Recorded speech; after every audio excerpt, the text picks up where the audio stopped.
Once हमने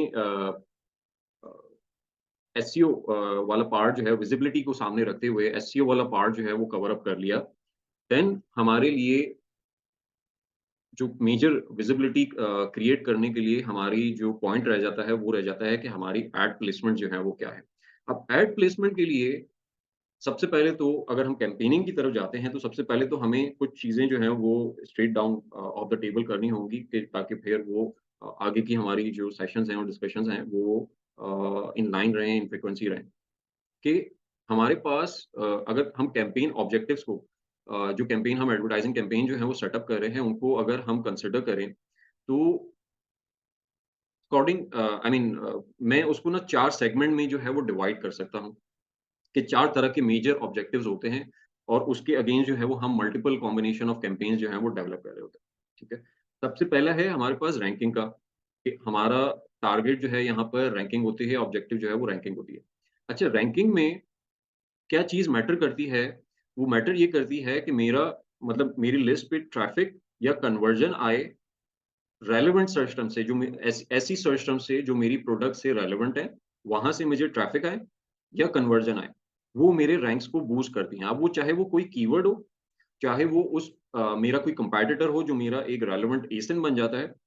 अगर इनसे मुझे क्लिक्स आ रहे हैं या मुझे कन्वर्जन आ रही हैं, तो ये मेरी रैंकिंग को बूस्ट करने में हेल्प आउट करते हैं। उसकी रीज़न क्या है कि क्योंकि उनकी ऑडियंस जो है वो अमेज़न के लिए स्पेसिफाइड है और वन्स उन सर्च टर्म्स के अगेंस्ट या उन एसिम के अगेंस्ट हमें कन्वर्जन या ट्रैफ़िक इस सेंस में कि उस पर्टिकुलर सर्च टर्म के ऊपर हमारा ऐड नज़र आता है और बायर जो है वो उसके ऊपर क्लिक करता है, दैट मीन्स कि वो एक इंटरेस्ट शो कर रहा है। सो वो भी एक रेलेवेंसी जो है ना वो बिल्ड अप करता है कि ये प्रोडक्ट जो है इस पर्टिकुलर सर्च टर्म से कनेक्ट करती है और रेलेवेंसी आ जाती है। तो उसकी वजह से हमारे रैंक जो है वो इम्प्रूव होना स्टार्ट हो जाते हैं। सो यहाँ पर हमारा ऑब्जेक्टिव होता है कि हमने कन्वर्जन लेनी है या ट्रैफिक बिल्ड करना है ऑन रेलेवेंट सर्च टर्म्स, ठीक है?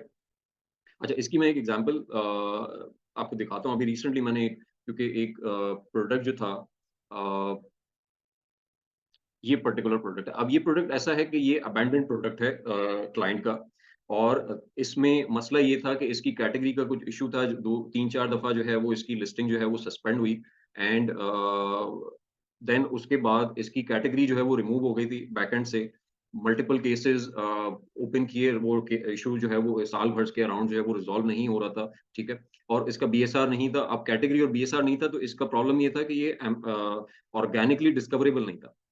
एंड देन जब हम इसके ऊपर पीपीसी से भी रन करने की कोशिश करते थे या इसको डिस्कवरेबल बनाने की कोशिश करते थे, तो पीपीसी कैम्पेन्स के ऊपर भी अ, इम्प्रेशंस और क्लिक्स जो हैं क्लिक्स तो दूर की बात है, इम्प्रेशंस ही बिल्ड अप नहीं होते थे, ठीक है? सिवाय 3-4 इम्प्रेशंस के इम्प्रे इवन दो कि हमने बिड जो है वो बहुत ज़्यादा इंक्रीज़ कर दिए हों।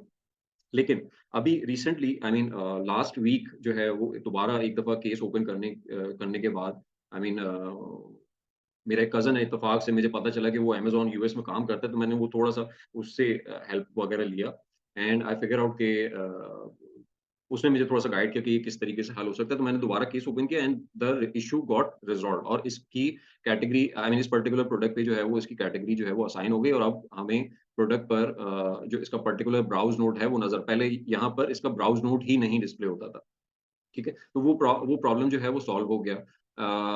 सो उसके बाद मैंने सिर्फ़ यहाँ पर कैम्पेन जो बिल्ड की है, उसपे अभी तक जो है वो सिर्फ़ एक कन्वर्जन आई है और आई मीन मैंने जस्ट फॉर द क्लाइंट सेक मैंने यहाँ पर कोशिश ये की कि जस्ट हम रेलेवेंट कीवर्ड के अराउंड जो है ट्रैफ़िक बिल्ड करते हैं। अब इसकी इस पर्टिकुलर प्रोडक्ट की जो है ना वो रेटिंग और कन्वर्जन का बड़ा इश्यू है।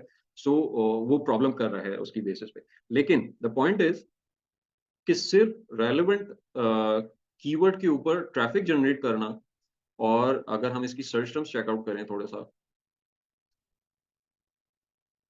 तो ये आपको टारगेटिंग नज़र आ रही है, ब्रॉड मॉडिफायर कैंपेन है, ठीक है? और इसमें जो सर्च टर्म्स हैं, वो मेक श्योर किया हुआ है इसमें कि यहाँ पर सिर्फ रेलेवेंट सर्च टर्म्स पर ही ट्रैफ़िक जो है वो जा रहा हो, ठीक है? सो उसकी बेसिस पे मतलब अराउंड 51 क्लिक्स आए हैं और 1 ऑर्डर आया है। इसके बावजूद भी इसके जो रैंक हैं, वो इम्प्रूव होना स्टार्ट हो गए। और सिर्फ़ ट्रैफ़िक बिल्ड होने की वजह से जो कि आई मीन कहीं पर ऑर्गेनिक विज़िबिलिटी नहीं थी, 2 से 3 दिन की कैम्पेनिंग के बाद जो है वो इसके रैंक ने जंप करना स्टार्ट कर दिया क्योंकि इसका बायर जो है, रेलेवेंट बायर जो है प्रोडक्ट पे क्लिक कर रहा है, उसको एक्सप्लोर कर रहा है और ट्रैफिक बिल्ड हो रहा है। ऑल्दो कि अभी कन्वर्जन जो है वो नहीं आई, ठीक है? सो जब हम एक न्यू लॉन्च कर रहे होते हैं तो वो ट्रैफिक भी हमें हेल्प आउट कर रहा होता है। हाँ, अगर एक प्रोडक्ट जो है वो ऑलरेडी लिस्टेड है, रनिंग प्रोडक्ट है, वहाँ पर ट्रैफ़िक जो है आ रहा हो और कन्वर्ट ना हो रहा हो और बाउंस रेट एक क्रिएट हो रहा है, ठीक है? तो वो ऑब्वियसली हमारी रैंकिंग वो जो है इनिशियली तो अगर हम लेट्स से कि रीलॉन्च कर रहे हैं कोई प्रोडक्ट उसकी डिस्कवरेबिलिटी बहुत ज़्यादा नहीं है और उसको हम रीलॉन्च कर रहे हैं अमेज़न पीपीसी के थ्रू बूस्ट कर रहे हैं एंड उसके ऊपर ट्रैफ़िक बिल्ड कर रहे हैं। सो इनिशियली मे बी हो सकता है कि उसको थोड़ा-सा बूस्ट मिले, लेकिन वो लॉन्ग टर्म नहीं चलेगा। अगर वो क्लिक्स आ रहे हैं और कन्वर्जन नहीं मिल रही हैं, तो फिर वहाँ पर मसला ये आएगा कि वो हमारे प्रोडक्ट जो है वो अगेन डी-रैंक होना स्टार्ट हो जाएँगे। जो न्यू लॉन्च होती हैं, उसमें फ़ायदा ही यही होता है कि जो हनीमून पीरियड होता है, उसमें नॉन कन्वर्जन की बेसिस पे अमेज़न जो है वो आपको पनिश नहीं करता। सो अगर हम कोई न्यू प्रोडक्ट जो है वो रैंकिंग की तरफ फ़ोकस कर रहे हैं तो उसमें सिर्फ़ कन्वर्जन जो है वो आई मीन अगर हमें कन्वर्जन नहीं भी आ रही तो भी अगर हमें ट्रैफ़िक आ रहा है रेलेवेंट कीवर्ड के ऊपर, वो भी हेल्प करता है हमारी प्रोडक्ट को रैंक करने के लिए। और उससे हमें जो है वो हमारे कीवर्ड्स को हमें नज़र आ जाएगा कि हमारे रैंक जो है वो ऑर्गेनिक रैंक जो है वो इम्प्रूव होते जा रहे हैं। अच्छा, फिर आ जाते हैं नेक्स्ट ऑब्जेक्टिव के ऊपर कि इसमें बस एक क्वेश्चन है, हनीमून पीरियड कितना होता है वैसे जनरली? 2 वीक्स। अच्छा ठीक। अ कन्वर्जन की तरफ आ जाते हैं, नेक्स्ट ऑब्जेक्टिव है ये मतलब ये एक और रीज़न होता है हमारा कोई कैंपेन सेटअप करने का। अच्छा यहाँ पर एक आई मीन जो हमारा जो मेन ऑब्जेक्टिव है वो कन्वर्जन अचीव करना है और सेल्स वेलोसिटी को हेल्प आउट करना है। इस तरह की कैंपेन हम सेटअप कर रहे हैं कि वो हमें ज़्यादा से ज़्यादा सेल्स ऑर्डर आना स्टार्ट हो जाए, ठीक है? मिनिमम स्पेंड के साथ। यहाँ पर हमारा फ़ोकस जो है वो रैंकिंग नहीं होता। अगर रैंकिंग नहीं होता इसी वजह से वो इर्रिस्पेक्टिव ऑफ कि वो किस सर्च टर्म से ऑर्डर आ रहा है या किस एसिन से ऑर्डर आ रहा है या किस कैंपेन टाइप से ऑर्डर आ रहा है, मेरे लिए वो मैटर नहीं करता। या एक पीपीसी मैनेजर के लिए कन्वर्जन कैंपेन के लिए वो मतलब उस पर्सपेक्टिव से वो मैटर नहीं करता। यहाँ पर वो सिर्फ़ फ़ोकस कर रहा है कि उसने सेल्स जो है वो जनरेट करनी है। ज़्यादा से ज़्यादा ऑर्डर्स चाहिए। तो जिस भी सर्च टर्म से आएँ, वो इर्रेलेवेंट है, इर्रिस्पेक्टिव ऑफ दैट है।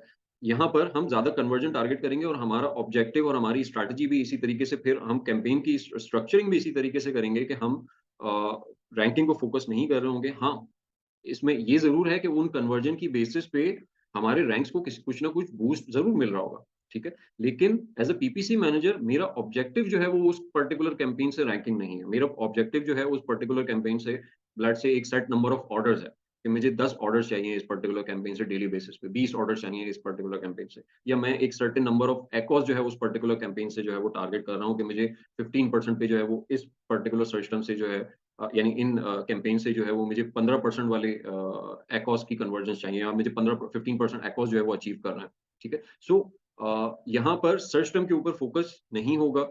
सर्च टर्म जितनी मर्ज़ी हम टारगेट कर लें, हमारा फ़ोकस जो है वो कन्वर्जन्स है। देन आ जाती है थर्ड ऑब्जेक्टिव। थर्ड ऑब्जेक्टिव आ गया हमारा रिसर्च वाला पार्ट। अब रिसर्च में हमें चाहिए न्यू अपॉर्च्युनिटीज़। यहाँ पर ना हम फ़ोकस कर रहे हैं कन्वर्जेंस के ऊपर हमें तो बस ये चाहिए कि हमारा नई सर्च टर्म्स जो हैं वो कितनी फाइंड आउट हो रही हैं और नए एसिन्स जो हैं वो कितने निकल के आ रहे हैं। सो उसी बेसिस पे हम अपनी बजटिंग करेंगे, अपनी कैंपेन जो है वो सेटअप करेंगे। यहाँ पर अब रिसर्च कैंपेन मतलब ये इतना वास्ट डोमेन है कि इसमें अराउंड मतलब कोई अगर आप पीपीसी मैनेजर से कहें वो यहाँ पर 100-200 तरह की रिसर्च कैंपेन जो है वो एस्टेब्लिश कर सकता है। क्यों? क्योंकि हर तरह की अलग-अलग कॉम्बिनेशन बना के ये इस तरीके से भी नए कीवर्ड्स जो हैं वो फाइंड आउट किए जा सकते हैं या फलाँ कैंपेन से फाइंड आउट किए जाते हैं। तो यहाँ पर कॉम्बिनेशन जो हैं वो बहुत सारे हैं। सो हमें ऑब्वियसली हम हर फॉर्मेट को, हर तरह की रिसर्च कैंपेन को, स्ट्रैटेजी को एक साथ जो है वो डिप्लॉय नहीं कर सकते ऑब्वियसली क्योंकि हमारे लिमिटेशंस हैं बजट की। हम सारा का सारा बजट जो है वो रिसर्च कैंपेन को नहीं दे सकते। लेकिन उन एक सर्टेन बजट को यूज़ करके हम अलग-अलग मेथड के थ्रू नई अपॉर्च्युनिटीज़ और नए ascent with the passage of time जो है वो यूटिलाइज़ कर सकते हैं। इसमें ऑटो कैम्पेन्स भी आ जाती हैं, इसमें मैनुअल भी आ जाती हैं, इसमें ब्रांड भी स्पॉन्सर्ड ब्रांड कैम्पेन्स भी आ जाती हैं, जहाँ से हम नई अपॉर्च्युनिटीज़ फाइंड आउट कर सकते हैं। सो वो उन तमाम पैरामीटर्स को यूज़ करके हम नई अपॉर्च्युनिटीज़ अपने लिए, अपनी प्रोडक्ट के लिए जो है वो ढूँढ रहे हैं, ठीक है? फोर्थ जो ऑब्जेक्टिव है वो अवेयरनेस का है। यहाँ पर मुझे आई मीन क्लिक्स की भी रिक्वायरमेंट नहीं है। मैं तो बस चाह रहा हूँ कि मेरा प्रोडक्ट जो है वो नज़र आ रहा हो सर्च रिजल्ट्स के ऊपर, प्रोडक्ट पेजेस के ऊपर, और उसके ऊपर इंप्रेशंस या व्यूएबल इंप्रेशंस जो हैं वो जनरेट हो रहे हों, ठीक है? और क्लिक्स आ जाते हैं, वेल एंड गुड, लेकिन मेरा टारगेट जो है वो क्लिक्स भी नहीं है। मेरा टारगेट जो है वो यहाँ पर सिर्फ़ इंप्रेशंस बिल्ड करना है, ताकि ज़्यादा से ज़्यादा जगहों पर, प्लेसमेंट्स के ऊपर जो है मेरी प्रोडक्ट जो है वो नज़र आ रही हो, ठीक है? अच्छा, इसमें आगे बढ़ते हैं, तो अगर हम रैंकिंग को यहाँ पे डिस्कस करें कि इन ऑब्जेक्टिव्स में से जो रैंकिंग वाला, क्योंकि हमने अब रैंकिंग कैंपेन्स की तरफ जाना है और उनको डिस्कस करना है कि रैंकिंग कैंपेन जो है वो कैसे सेटअप की जा सकती हैं, और इसी पर्टिकुलर केस स्टडी को लेकर हम आगे चलेंगे कि क्योंकि यहाँ पर सेल्स, जो कि मैंने इनिशियली बताया कि सेल्स वॉल्यूम जो है वो डाउन है, तो अब उसको हम एनालिसिस करेंगे कि वो पर्टिकुलर जो अभी पीपीसी कैंपेन उस पे अगर वो सेटअप हुई हुई हैं या नहीं हुई हुई, और अगर हुई भी हैं तो वो किन कीवर्ड्स के अराउंड जो है वो प्लेस हुई हुई हैं, मैच टाइप के थ्रू चल रही हैं, उसको स्टडी करना, और फिर sort of campaigns objective develop करना, ताकि हम अपनी सेल्स को बूस्ट अप कर सकें, उसमें जो भी ऑब्जेक्टिव हमें रिक्वायर्ड होगा। सो रैंकिंग ऑब्जेक्टिव अगर हम डिस्कस करते हैं, तो रैंकिंग में एक जो मैंने बात की कि हमें कन्वर्जेंस चाहिए through relevant keywords and relevant ASIN. तो ऑब्वियसली फिर हमारा कैंपेन का टारगेट भी जो है वो यही कीवर्ड होंगे या एसिन्स होंगे, ठीक है? हम कैटेगरी की तरफ नहीं जाएँगे, क्योंकि हो सकता है कि वो कैटेगरी जो है वो ब्रॉड नेचर की हो, और वो सॉर्ट ऑफ हमारा रैंकिंग का जो स्पेंड है वो रिसर्च के ऊपर चला जाए, या उस ओ कैंपेन का ओवरऑल ऑब्जेक्टिव ही जो है वो चेंज हो जाए। तो हम यहाँ पर अपने टारगेट्स जो हैं वो बड़ा स्पेसिफिक रखेंगे कि वो रेलेवेंट ज़रूर होना चाहिए, ठीक है? चाहे वो कीवर्ड हो, चाहे वो एसिन हो, वो हमारी प्रोडक्ट से रेलेवेंट ज़रूर होना चाहिए। उसपे हमारा रेलेवेंट बायर जो है वो मौजूद होना चाहिए। कैंपेन टाइप के लिए एक बड़ा आई एम श्योर आप लोगों ने भी एक्सप्लोर किया होगा और फेस किया होगा, एक्सपीरियंस किया होगा कि रैंकिंग को खास तौर पे जो बूस्ट मिलता है ना, वो स्पॉन्सर्ड प्रोडक्ट से मिलता है। स्पॉन्सर्ड ब्रांड, हमारे पास स्पॉन्सर्ड ब्रांड कैंपेन्स भी मौजूद हैं, स्पॉन्सर्ड डिस्प्ले कैंपेन्स भी मौजूद हैं। लेकिन जो जूस जो है वो स्पॉन्सर्ड प्रोडक्ट से रैंकिंग को और ऑर्गेनिक रैंक्स को मिलता है, वो स्पॉन्सर्ड ब्रांड्स की कन्वर्जन से उस तरीके से वो हेल्प नहीं मिल रही होती है। इसी तरीके से स्पॉन्सर्ड डिस्प्ले की कैंपेन से हमें उस तरीके से हेल्प नहीं मिल रही होती है। सो हम फोकस ये करेंगे कि हमारा जो रैंकिंग का बजट है, वो ज़्यादा से ज़्यादा हम कोशिश करें कि वो हम स्पॉन्सर्ड प्रोडक्ट कैंपेन टाइप के ऊपर ही स्पेंड करें। थर्ड थर्ड आ जाते हैं हमारी जो मैच टाइप है, जो रिकमेंडेड मैच टाइप है। तो हमारे पास मैच टाइप कौन-कौन सी अवेलेबल है हमारे पास? एग्ज़ैक्ट मैच टाइप अवेलेबल है, फ्रेज़ है, ब्रॉड मॉडिफायर है, ठीक है? अब एग्ज़ैक्ट ऑब्वियसली मैं रेलेवेंट टारगेट दूँगा, वो एग्ज़ैक्टली उसी रेलेवेंट टारगेट को जो है वो टारगेट करेगा। इसी तरीके से फ्रेज़, मैंने एक फ्रेज़ पर्टिकुलर लेट्स से यहाँ पर हमारे पास बहुत सारे फ्रेज़ेज़ हैं, ठीक है? और ये हमने एक्सट्रैक्ट ही किए हैं on the basis of relevancy. तो अगर मैं इन फ्रेज़ेज़ को टारगेट करता हूँ, तो फ्रेज़ कैंपेन का जो स्ट्रक्चर होता है या जिन सर्च टर्म को वो टारगेट करता है, तो उसमें ये फ्रेज़ेज़ जो हैं वो इंक्लूडेड होंगे। आगे या पीछे कोई वर्ड जो है वो उनका एडिशन हो सकता है, लेकिन ये फ्रेजेज़ जो हैं वो इंक्लूड होंगे, तो मोस्ट प्रोबेबली वो भी मेरी रेलेवेंट टारगेटिंग जो है वो हो जाती है। लेकिन when we talk about broad match type, तो ब्रॉड मैच टाइप में जो मसला ये है कि ब्रॉड जो है, एक तो कीवर्ड को स्विच करता है, ठीक है? लेट्स से मैंने यहाँ पर अगर हम शावर कास्ट कवर आर्म का जो है वो वर्ड है, वो टारगेट किया है, तो वो इनको फ्लिप कर सकता है, यानी टारगेट करते हुए सर्च टर्म को, एंड देन इनमें से किसी को एक्सक्लूड भी कर सकता है, ठीक है? कोई ऐसा सर्च टर्म इससे टारगेट हो सकता है जिसमें शावर का वर्ड ही नहीं आ रहा, या कास्ट का वर्ड ही नहीं आ रहा, ठीक है? सो ब्रॉडर मैच टाइप से एक जो रिस्क क्रिएट होता है कि मेरी टारगेटिंग जो है वो sort of may be irrelevant हो जाए, और मैं मेरी रेलेवेंट ऑडियंस और मेरे पोटेंशियल बायर्स तक जो है वो मेरी कैंपेन जो है वो ना पहुंच सके। सो प्रेफरेबली हम ब्रॉड मैच टाइप को यहाँ पर एक्सक्लूड करेंगे, और आई वुड रिकमेंड कि हम रैंकिंग कैंपेन में ब्रॉड मैच टाइप को यूज़ ना करें। फ्रेज़ को एग्ज़ैक्टली यूज़ किया जा सकता है, क्योंकि वो एक सर्टेन वेब को टारगेट करता है with keeping the phrase intact. Broad के बजाय हम ब्रॉड मॉडिफायर को यूज़ कर सकते हैं। ब्रॉड मॉडिफायर जो मैं अभी कैंपेन आपको दिखा रहा था, वो भी ब्रॉड मॉडिफायर पे बनी हुई थी। ब्रॉड मॉडिफायर में फ़ायदा ये है कि जिस तरीके से फ्रेज़ में हमने इंटैक्ट किया हुआ है अपनी सर्च टर्म को और अपने फ्रेज़ को, इसी तरीके से ब्रॉड मॉडिफायर भी उन पर्टिकुलर सर्च टर्म के अगेंस्ट जो हम टारगेटिंग में ऐड कर रहे हैं वर्ड्स उनको इंटैक्ट रखता है।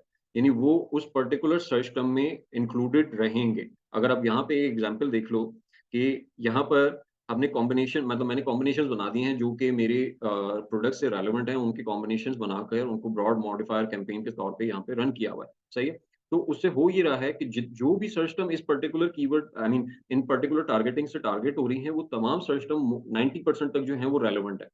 ठीक है? क्यों? क्योंकि वो वर्ड्स ही ऐसे हैं जो कि मेरा बायर जो है वो फ्रीक्वेंटली उनको यूज़ करता है, तो वो उस इर्रेलेवेंट एरिया में जा नहीं पा रही, ठीक है? और ये किसी हद तक अ जो फ्रेज़ मैच टाइप है, ब्रॉड मॉडिफायर जो है वो फ्रेज़ मैच टाइप से ज़्यादा इफेक्टिव है क्योंकि फ्रेज़ मैच में हमारी एक लिमिटेशन जो है वो ये आ जाती है कि वहाँ पर सीक्वेंस का इंटैक्ट होना जो है वो ज़रूरी हो जाता है, ठीक है? और ब्रॉड मॉडिफायर में फ़ायदा ये होता है कि अगर ये लेट्स से कि ये एक पर्टिकुलर कीवर्ड जो है, शावर कास्ट कवर आर्म, ये पर्टिकुलर कीवर्ड मैं फ्रेज़ से टारगेट करता हूँ, तो जो वही कीवर्ड टारगेट होंगे जिसमें इसी सीक्वेंस से वर्ड्स जो हैं वो आ रहा होगा और ये इसी सीक्वेंस में फ्रेज़ जा टारगेट हो रहा होगा। लेकिन अगर और वो वाली सर्च टर्म मिस आउट हो जाएँगी जिसमें ये चारों वर्ड्स तो आ रहे हैं, लेकिन वो सीक्वेंस जो है वो ये नहीं है। वो मेबी हो सकता है वो कास्ट कवर शावर आर्म हो या वो आर्म कास्ट कवर शावर हो, इस तरीके से जो भी सीक्वेंस है, वो सारी मिस आउट हो जाएँगी क्योंकि मैंने इसको फ्रेज़ मैच के टाइप से टारगेट किया है। ब्रॉड मॉडिफायर वो जो लिमिटेशन है उसको ओपन कर देता है। तो मेरी टारगेटिंग जो है वो मेरी रेलेवेंट ऑडियंस पर ही रहेगी लेकिन मेरा जो टारगेटिंग वेब है, जिस कीवर्ड वेब को मैं टारगेट करता हूँ वो इंक्रीज़ कर जाता है। जी, अफ़ान। अस्सलाम वालेकुम सर, आवाज़ आ रही है मेरी? जी, वालेकुम सलाम आवाज़ आ रही है। अच्छा सर, मेरा यहाँ पे ब्रॉड मैच टाइप के हवाले से क्वेश्चन था कि हम जब ब्रॉड मॉडिफायर ऑन करते हैं तो ब्रॉड मॉडिफायर में हम जो जो वर्ड्स कीवर्ड के जो जो वर्ड हम यूज़ करते हैं उसके साथ मॉडिफायर का साइन प्लस का साइन लगाते हैं, तो अक्सर एग्जैक्टली उन्हीं वर्ड्स को सर्च टर्म में वो उठा रहा होता है बैकएंड के ऊपर। और अक्सर ऐसा होता है कि जिस तरह काइंडली ज़रा वो खोल सकते हैं स्क्रीन जिसके ऊपर वो सर्च टर्म्स आ रही थी अभी?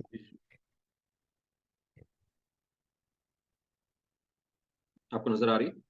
जी जी, अब आइए।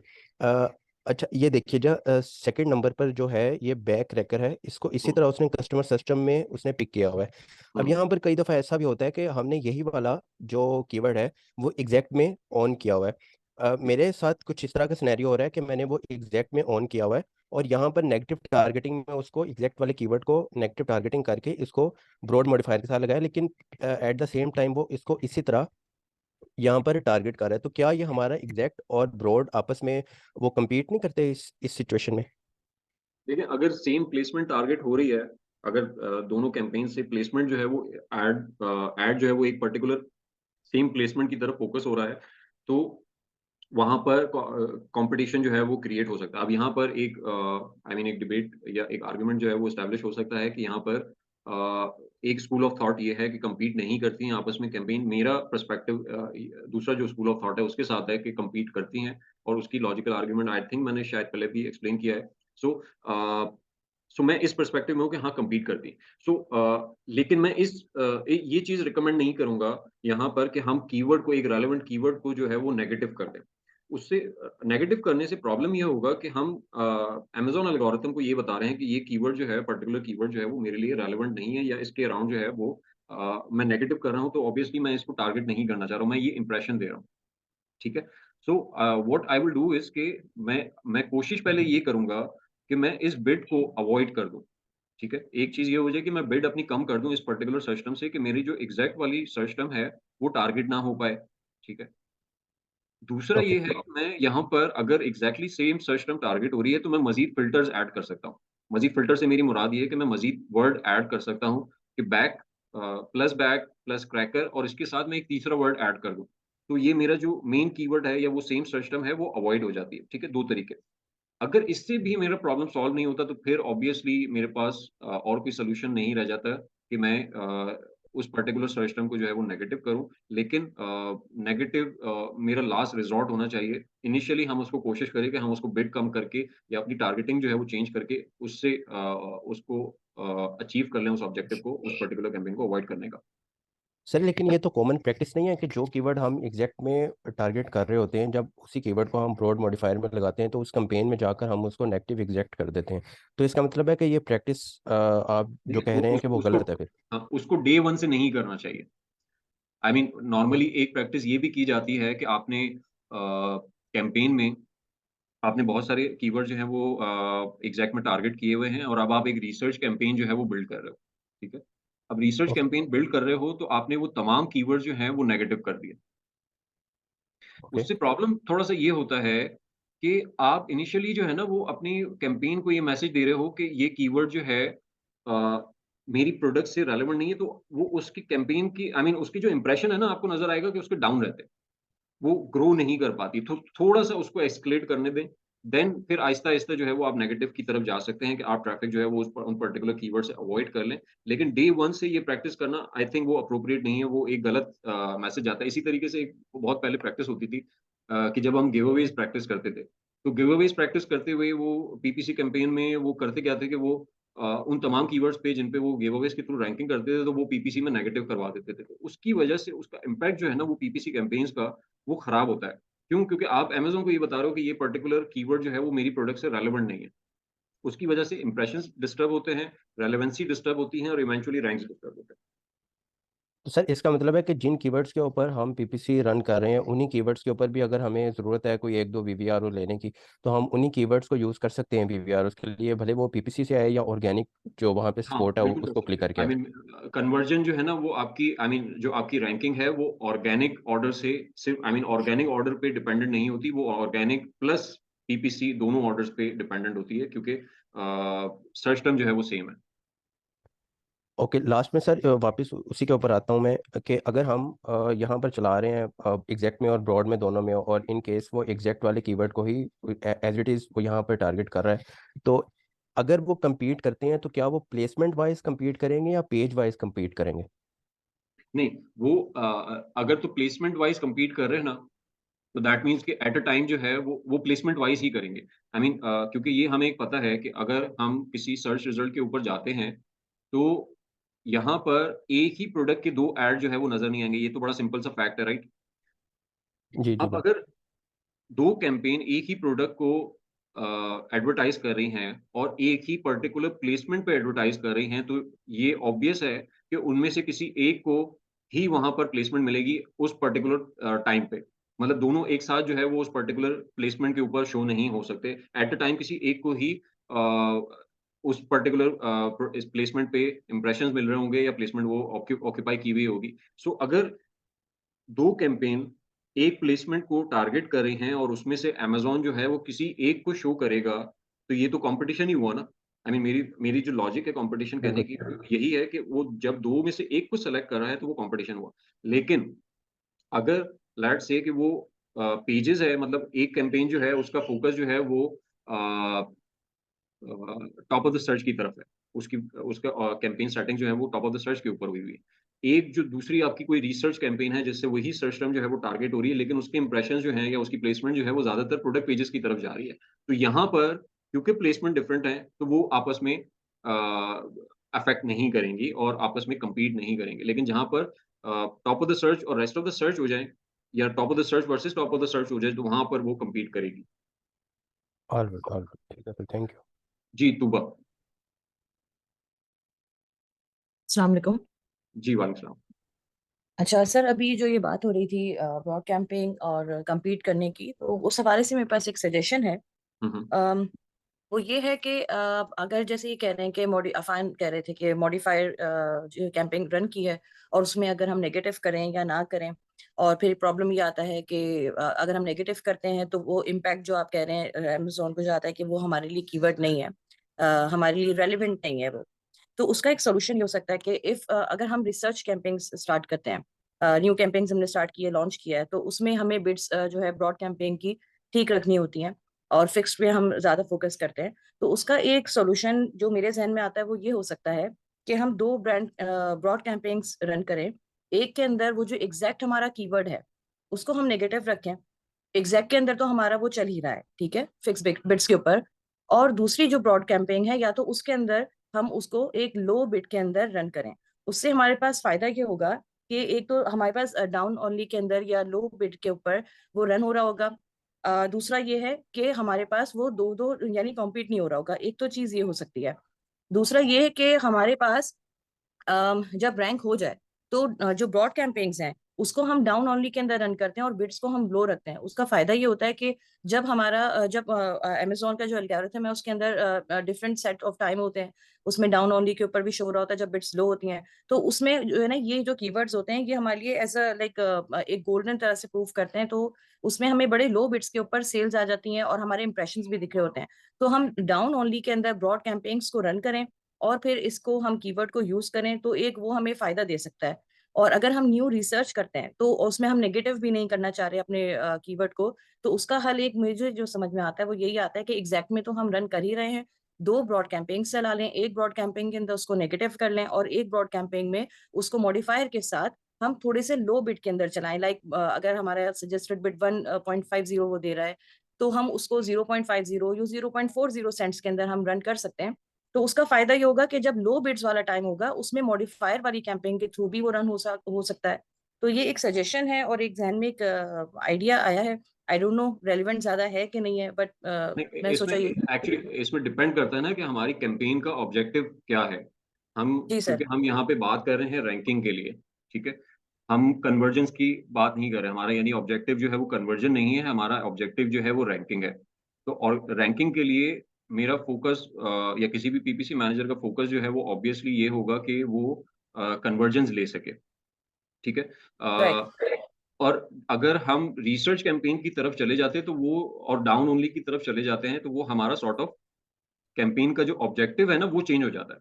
ऑब्वियसली वो किया जा सकता है, लेकिन अगर वो उस पर्टिकुलर ऑब्जेक्टिव से रेलेवेंट हो तो रिसर्च कैंपेन बनाई जा सकती है। डाउन मैंने जैसे कि कहा कि रिसर्च कैंपेन तो 100-200 रिसर्च तरह की कैंपेन इस तरह की हो सकती हैं अलग अलग कॉम्बिनेशन के साथ, कोई एक दूसरे से मैच नहीं कर रही होगी।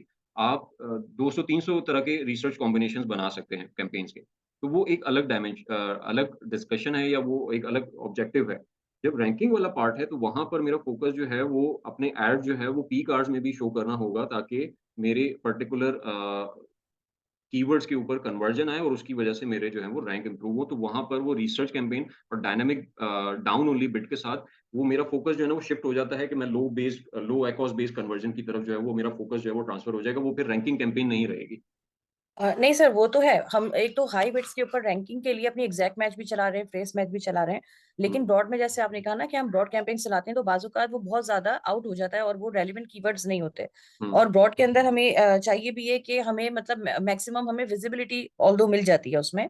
तो हुँ। उसका एक ये सोल्यूशन है कि ब्रॉड कैंपेन्स जब हम चलाएं, भले वो हम रैंकिंग पर्पस के लिए चला रहे हो या किसी भी पर्पस के लिए, तो उसकी जो हम बिड्स रखें वो कम ही रखें कंपैरेटिवली जो एग्जैक्ट मैच की होती है। और हम उसको अगर जैसे फॉर एग्जांपल ऐसी हमारी कैंपेन है जिसमें हमें दिखता है कि कन्वर्जन जो है एक स्पेसिफिक टाइम पे मिल रही है और हमें जो है लेकिन हमारा वो कन्वर्जन ज्यादा नहीं है, और लेकिन हमें ये भी लगता है कि रैंकिंग के लिए विजिबिलिटी के लिए हमें वो कैंपेन चलाना इंपॉर्टेंट है, तो उसको हम डाउन ओनली कर सकते हैं उस और बिड्स भी लो। उसका फायदा ये होगा कि वो हमारे ओवरऑल टेकॉस के ऊपर ज्यादा फर्क नहीं पड़ेगा क्योंकि मैं स्पेंडिंग वही इतनी कह नहीं रहा हो हूँ रही ना कि होगी। आप मतलब आप जो सजेस्ट कर रहे हो ना कैंपेन, वो हम्म। कन्वर्जन स्पेसिफिक है, वो आई मीन वो हमारे इस पर्टिकुलर डिस्कशन आई मीन वो ऑब्वियसली उस तरह की कैंपेन जो है वो हम डिस्कस करेंगे और वो डेफिनेटली इस तरह की कैंपेन्स बनती हैं। और आपकी सजेशन वो बिल्कुल सही है कि वो कन्वर्जन सही। और उस पर्सपेक्टिव से हम ऐसी कैंपेन्स जो हैं वो सेटअप करते हैं just to compensate the ACoS of our ranking campaigns. लेकिन क्योंकि हम अभी रैंकिंग की बात कर रहे हैं तो वहां पर ये कैंपेन जो है ना वो रेलेवेंट नहीं बनती। मैं ये ओके। कहना चाह रहा हूँ बेसिकली। ठीक ठीक है, थैंक यू। सो अच्छा, इसमें लास्ट जो पॉइंट है वो ये है कि हमने मैच टाइप की बात की कि हम उन मैच टाइप को प्रेफर करेंगे जहां से हमें अश्योरेंस है कि हम रेलेवेंट ऑडियंस जो है वो अपनी पर्टिकुलर प्रोडक्ट के ऊपर लेके आ सकते हैं। उसमें एग्जैक्ट मैच है, फ्रेज मैच है, उसमें ब्रॉड मॉडिफायर है, जिसमें अब ब्रॉड मॉडिफायर में हम अश्योर कर सकते हैं कि हम रेलेवेंट ऑडियंस लाए, प्लस इसमें हम स्पेसिफिक एसेंस को भी टारगेट कर सकते हैं जहां पर जो हमारी सिमिलर प्रोडक्ट है तो वो ये वाले एरियाज जो हैं वो हम इनको टारगेट कर सकते हैं। अच्छा, बिडिंग स्ट्रैटेजी। अब क्योंकि हम इस पर्सपेक्टिव में बात कर रहे थे कि ये लॉन्च मतलब हम एक रैंकिंग और लॉन्च प्लान या लॉन्चिंग कैंपेन जो है वो डिस्कस कर रहे हैं for a new launch product जिसकी कोई हिस्ट्री नहीं है, जिसका कोई सोशल प्रूफ नहीं है। तो वहां पर बिडिंग स्ट्रैटेजी जो है वो क्या होनी चाहिए? और यहाँ पर जो मैंने आपको नज़र आ रहा होगा कि मैंने यहाँ पे फिक्स्ड बिड जो है वो मेंशन किया है कि फिक्स्ड बिड हमें प्रेफरेबली यूज़ करनी चाहिए फॉर दोज लॉन्चेस जहाँ पर हम न्यू लॉन्च कर रहे हैं, उसकी कोई कन्वर्जन हिस्ट्री नहीं है और उसका कोई सोशल प्रूफ वगैरह नहीं है। अच्छा, अब इसको समझने के लिए कि हम फिक्स्ड बिड की तरफ क्यों जा रहे हैं, तो थोड़ा-सा हम चले जाते हैं अपनी जो कैंपेन में हमारे पास बिडिंग स्ट्रैटेजीज़ जो हैं वो अवेलेबल होती हैं। तो हमारे पास स्पॉन्सर्ड ब्रांड कैंपेन्स में स्पॉन्सर्ड प्रोडक्ट कैंपेन्स में 3 तरह की बिडिंग स्ट्रैटेजीज़ मैनुअल टारगेटिंग में जो है वो मौजूद है। आई एम श्योर आपको सबको पता होगा कि dynamic bids, down only, dynamic bids up and down and fixed bid. अब यहाँ पर प्रॉब्लम अगर हम दोनों को स्टडी करें जो डायनामिक बिड हैं, तो इन दोनों सिनेरियोज़ में अमेज़न हमें कहता है कि अगर आप dynamic bid down only select करते हैं, तो जो बिड आप सेट करेंगे अ, उस बिड को मैं कम कर सकता हूँ based on the chances of conversion. इसी तरीके से dynamic bid down up and down में अमेज़न हमसे ये कहता है कि मैं उस बिड को 100% तक इंक्रीज़ कर सकता हूँ या 100% तक डिक्रीज़ भी कर सकता हूँ based on the chances and likelihood of the conversion. और फिक्स बिड में ये है कि फिक्स बिड जो है वो जो बिड हमने सेट की है वही बिड जो है वो कंसिडर की जाएगी और अमेज़न उसकी किसी कन्वर्जन के चांसेस की बेसिस पे या लाइक्लीहुड पे अमेज़न उसमें कोई भी तरह की अल्टरेशन जो है वो नहीं करेगा, उसमें कोई चेंजेस नहीं करेगा। अब स्टार्टिंग एक हम लॉन्च स्टार्ट कर रहे हैं और वहाँ पर सॉर्ट ऑफ कोई कन्वर्जन हिस्ट्री नहीं है हमारी। सो यहाँ पर इस सिचुएशन में अमेज़न को के पास जो डेटाबेस या अमेज़न का एल्गोरिथम किस बेसिस पे ट्रेन हुआ हुआ है, जस्ट जो उसके पास जो इन्फॉर्मेशन है हमारी प्रोडक्ट की और हमारी रेलेवेंट ऑडियंस की, that is comes from the front end. जो हमारा फ्रंट एंड का कंटेंट मौजूद है उसमें जो हमने कीवर्ड्स या जो कंटेंट जो है वो यूज़ किया है, वर्ड्स यूज़ किए हैं, उसकी बेसिस पे वो हमारी ऑडियंस को फ़िल्टर आउट कर सकता है। दूसरा बैकएंड पे, उसके अलावा उसके पास कोई कन्वर्जन हिस्ट्री नहीं मौजूद कि हमारी एक्चुअली हमारी प्रोडक्ट जो है वो कौन से लोग बाय कर रहे हैं, उनकी बायर प्रोफाइल क्या है। तो उसकी बेसिस पे मसला ये आता है या मेरे ज़हन में एक सवाल आता है या आपके ज़हन में भी आता होगा आई एम श्योर कि अमेज़न किस बेसिस पे डिसाइड करेगा कि मेरी बिड जो है वो कहाँ पर कम करनी चाहिए या कहाँ पर इंक्रीज़ करनी चाहिए अगर मैं डायनामिक बिड्स के बेसिस पे अपनी बिडिंग स्ट्रैटेजी जो है वो डायनामिक बिड जो है वो सेट करता हूँ।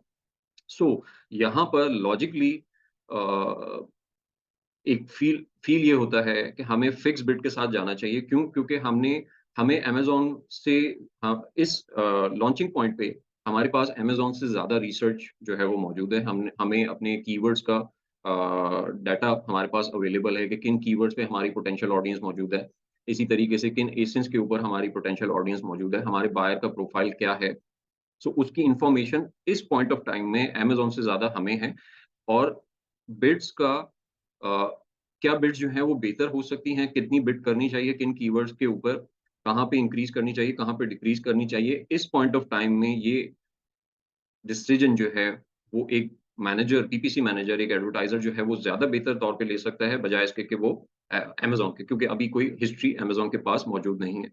सो कंक्लूडिंग इज़ कि हमारे यानी जो इनिशियल पॉइंट ऑफ टाइम में जब हम कैंपेन्स लॉन्च कर रहे हैं, कोई प्रोडक्ट लॉन्च कर रहे हैं, तो वहाँ पर प्रेफरेबली हम फिक्स्ड बिड जो है वो यूज़ करेंगे बजाए इसके कि हम डायनामिक की तरफ जाएँ और अमेज़न के ऊपर ये डिसीजन छोड़ दें कि वो हमारी बिड्स को जो है वो मॉडिफाई करे based on the likelihood of the conversion.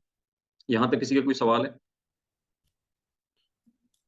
तो हम कौन से फिर उस पर कन्वर्जन हम ले सकेंगे? अगर हम फिक्स बिड पे ही जा रहे हैं तो हमने क्या बिड रखनी है? बिड अगर हम निकालते हैं, सजेस्टेड बिड अगर हीलियम से निकालते हैं, या अगर हमने ऑलरेडी वो सजेस्टेड बिड वगैरह चेक की हैं, तो हम कौन से बिड, क्या बिड रखेंगे, स्टार्ट किससे करेंगे, फिर उसका क्या सिनारियो होगा फिर? ओके। जो बिड क्योंकि हमने पीपीसी बजटिंग की हुई है, राइट, पिछले कुछ क्लासेस में, जिसकी बेसिस पे हमने एक आइडियल सीपीसी जो है वो कि हमें क्या सीपीसी जो है वो चाहिए होगा, टारगेट करना होगा और हीलियम वाला उसमें हमने एक बेंचमार्क बनाया था, उसके थ्रू जो है वो हम आइडेंटिफाई कर रहे थे। सो हम उसी बजट को और उसी सीपीसी को बेस बना के जो है वो अपनी इनिशियल कैंपेन जो है वो सेटअप कर सकते हैं, ठीक है? और हम आगे जाके जब हम कैंपेन सेटअप की तरफ जाएँगे तो हम उसी से अपनी सीपीसीज़ और बिड्स जो हैं वो ड्राइव कर रहे होंगे कि हमें क्या सीपीसी किस पर्टिकुलर कीवर्ड के ऊपर क्या सीपीसी रखनी चाहिए। तो क्या ये राइट स्ट्रेटजी नहीं होगी कि हम लो बिड के साथ जाएं और फिर आईएसएसएन को इंक्रीज करें, या हम हाई के साथ जाएं और फिर आईएसएसएन को इंक्रीज करें? देखिए उसमें डिपेंड करता है कि आपका ऑब्जेक्टिव क्या है। मैं हमेशा बार बार जो है ना वो ऑब्जेक्टिव की तरफ बहुत ज्यादा स्ट्रेस करता हूँ। उसकी रीजन ये है कि अगर आपको ऑब्जेक्टिव क्लियर है ना कि आपकी कैंपेन सेटअप करने का रीजन क्या है, सो आपके लिए बड़ा इजी हो जाएगा स्ट्रैटेजी डिवाइस करना ऑटोमेटिकली। अगर मेरा ऑब्जेक्टिव ये है कि मुझे जल्द से जल्द ट्रैफिक बिल्ड करना है, इररिस्पेक्टिव ऑफ कि मेरी कन्वर्जन, मेरा एकॉस और बाकी कॉस्ट जो है, स्पेंडिंग वगैरह क्या होंगी, ठीक है? तो वहाँ पर मैं अप्रोच ये ले सकता हूँ कि मैं थोड़ा-सा एग्रेसिव बिडिंग की तरफ जाऊँ। और चाहे वो बिड हाई रखूँ या चाहे मैं प्लेसमेंट परसेंटेज जो है वो उनको यूटिलाइज़ करके अपनी प्लेसमेंट जो है वो इंक्रीज़ करूँ, ठीक है? लेकिन मेरा इमीडिएट ऑब्जेक्टिव जो है वो ट्रैफ़िक है कि मुझे ट्रैफ़िक चाहिए और कन्वर्जेंस चाहिए। सो मैं वहाँ पर एग्रेसिव स्ट्रैटेजी जो है वो अडॉप्ट कर सकता हूँ। लेकिन सेम सिनेरियो में आपके पास सेम बजट है, आपके पास सेम प्रोडक्ट है, सेम कीवर्ड्स हैं, लेकिन यहाँ पर आपका ऑब्जेक्टिव फ़र्क है कि आपने एक जो स्पेंड करना है या जो कन्वर्जेंस लेनी है वो मिनिमम स्पेंड करके लेनी है। और बेहतर से बेहतर जो एकॉस आप अचीव कर सकते हैं या जो टैकोस आप अचीव कर सकते हैं, आप उसकी मतलब ये आपका ऑब्जेक्टिव है। तो यहाँ पर अप्रोच जो है वो डिफरेंट हो जाएगी। ऑब्जेक्टिव चेंज हो गया ना, तो अप्रोच डिफरेंट हो जाएगी कि अब मैं लो बिड से स्टार्ट करूँगा और फिर उनको ग्रेजुअली जो है वो इंक्रीज़ करता जाऊँगा बेस्ड ऑन द ट्रैफिक। क्यों? क्योंकि यहाँ पे मेरा ऑब्जेक्टिव जो है वो ट्रैफिक नहीं है, यहाँ मेरा इनिशियल ऑब्जेक्टिव जो है वो लो सीपीसी, लो स्पेंड या लो एकॉस है। ठीक है? सो जो भी स्ट्रैटेजी आप बनाओगे बेस्ड ऑन योर ऑब्जेक्टिव, आपका ऑब्जेक्टिव एग्रेसिव है, आप एग्रेसिव जाओगे। आपका ऑब्जेक्टिव जो है वो लो स्पेंड, लो सीपीसी है, तो आप थोड़ा-सा मॉडरेट अप्रोच लेके लो से स्टार्ट करते हुए फिर उसको इंक्रीज़ करना स्टार्ट करेंगे। तो जिस तरह आपने कहा ना कि मतलब हमारे अमेज़न के पास हमारा वो नहीं होता, मतलब कन्वर्जन हिस्ट्री नहीं होती, तो वुडन्ट इट बी बेटर कि हम जो है ना मतलब हाई बिड रख के जो हमने ऑलरेडी कैलकुलेट किए हुए हैं उस पे हम डाउन ओनली कर लें, ताकि एक तो उससे होता है हमें तो कन्वर्जन आएगी, लेकिन इतना होगा कि हमारा जो है ना सीपीसी थोड़ा सा कम होगा। क्या ये ज़्यादा राइट स्ट्रेटजी नहीं होगी? नहीं, राइट स्ट्रैटेजी वो देखिए स्ट्रैटेजी बनाते हुए आप रिसोर्सेज़ भी तो कंसिडर करोगे ना। रिसोर्सेज़ क्या है? रिसोर्सेज़ आपका पीपीसी बजट है। कि आपको कितना अलाउएबल बजट आपके पास मिला हुआ है, ठीक है?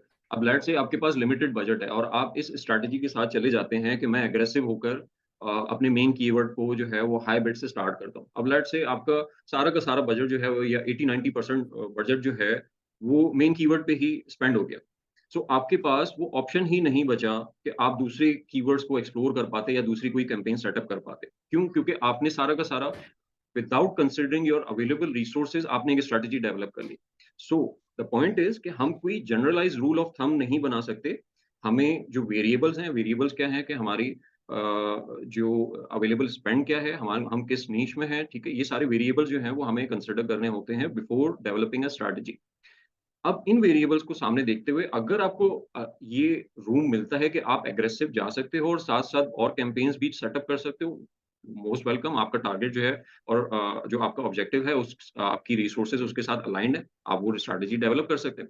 लेकिन अगर आपकी रिसोर्सेज इतनी मौजूद नहीं है, आपके पास $100 का ही बजट है, तो फिर आप एग्रेसिव नहीं अप्रोच लेंगे तो फिर आपकी ऑप्शंस जो है ना वो बड़े लिमिटेड होंगे। क्यों? क्योंकि आपकी सीपीसी जो है वो हाई आ रही है। आपका सारा स्पेंड जो है वो 1 या 2 कीवर्ड्स की तरफ जो है वो यूटिलाइज़ हो रहा है क्योंकि आपने एग्रेसिव अप्रोच ली हुई है, तो वो एक हेल्दी या एफिशिएंट यूज़ ऑफ बजट जो है वो नहीं हुआ। सो यहाँ पर एक जनरल स्टेटमेंट या एक जनरल स्ट्रैटेजी के बजाय हमें हर वेरिएबल को कंसीडर करने की ज़रूरत है और उन वेरिएबल को सामने रखते हुए हमारी स्ट्रैटेजी जो है वो हमें डेवलप करने की ज़रूरत है। चाहे वो एग्रेसिव हो, चाहे वो डिफेंसिव मॉडरेट हो, डिफेंसिव हो। अच्छा, ये तो था मतलब लॉन्च रिसेंट, मतलब न्यू लॉन्च है। अगर कोई रिसेंट लॉन्च हो या ऑलरेडी जो है वो अराउंड वो सिक्स उस प्लस पे जब मंथ्स। हम आई मीन जब उस लॉन्च पे आएँगे तो ऑब्वियसली उस पे भी बात करेंगे, लेकिन अभी हम इस पर्सपेक्टिव में बात कर रहे हैं कि हम एक न्यू लॉन्च कर रहे हैं। उसका कोई कन्वर्जन हिस्ट्री नहीं है और कोई रिव्यूज़ वगैरह नहीं है उसके ऊपर। ठीक सही। ठीक है? अच्छा, अब यहाँ पर एक सवाल जो है ना वो अ, काफ़ी दफ़ा आता है और आई एम श्योर कि आप लोगों के सामने भी ये क्वेश्चन जो है वो आया होगा कि बिड्स वर्क कैसे करती हैं? एक असम्पशन है या एक थ्योरी आई मीन लोग ये भी अज़्यूम कर लेते हैं कि अगर मैं फिक्स्ड बिड के साथ जा रहा हूँ और मैंने वहाँ पर $1 की बिड की हुई है और अगर जो मेरा नेक्स्ट कॉम्पिटिटर है, वो 0.5 यानी 50 सेंट्स की बिड करता है तो भी मुझे $1 ही अमेज़न चार्ज करेगा। ये एक नॉर्मल एक थ्योरी या एक मिसकंसेप्शन जो है among too many PPC managers, ठीक है? तो उसको एक दफ़ा अंडरस्टैंड कर लेते हैं कि ये बिडिंग सिस्टम और ऑक्शन सिस्टम वर्क कैसे करता है, ताकि ये सवाल जो है ना वो एक ही दफ़ा में हम उसको क्लैरिफाई कर लें। अच्छा, बिडिंग सिस्टम क्या है कि बिडिंग सिस्टम के हमने based on the bidding strategy, based on our normal bids and based on our placement, इन तीनों को यूटिलाइज़ करके हमारे पास हमारी बिड्स में जो वेरिएबल चेंज आता है, वो किन-किन वजह से आता है कि हमने एक कैंपेन में लेट्स से एक स्पॉन्सर्ड प्रोडक्ट कैंपेन कर लेता हूँ।